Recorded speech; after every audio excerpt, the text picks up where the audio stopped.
The fourth reason for sacrifice is the activation of an unseen force. As an individual is a composite of many forces, the forces of the universe and spirits are also composites. And these composites have a formula which repeats itself throughout creation and is universally the same. And this formula always begins with an intention, or a chi, which begins the process of spectruming, or bringing itself into reality. That gives it life.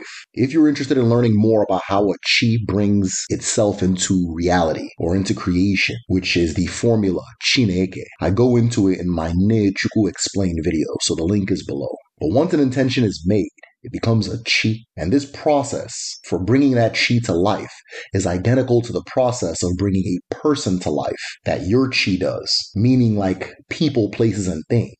The intention will also have a composite of forces, or be a composite of forces. And one of the forces that goes into bringing an intention to life is life itself.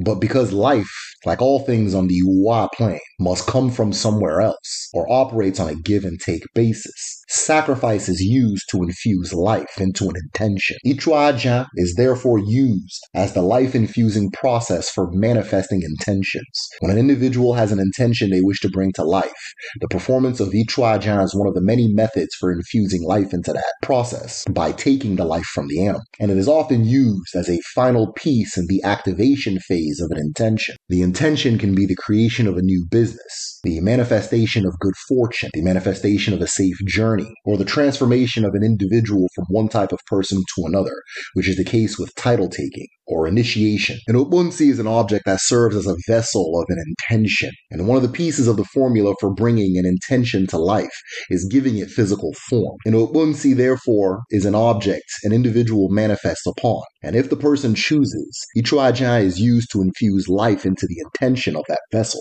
The intention behind an obunsi will be entirely the choice of the individual who wishes to activate it, and on a case-by-case basis, it'll differ as far as how it is done. But no matter the method, there will always be the process of infusing life into the vessel or object, though how life is infused will differ. And once activated, its purpose or its chi will determine its mo or spirit, and the interaction with that spirit and your own will infuse an individual with its nature or awaken its nature within you or in a given situation. An obunsi dedicated to success will infuse you with the spirit of success. An obunsi infused with protection will protect you in a given situation, as the obunsi becomes a beacon, projector, or a magnet for the energy it was brought into the world to channel. A very simple way to do an obunsi is to take an item, and let's say you want to pass the bar exam.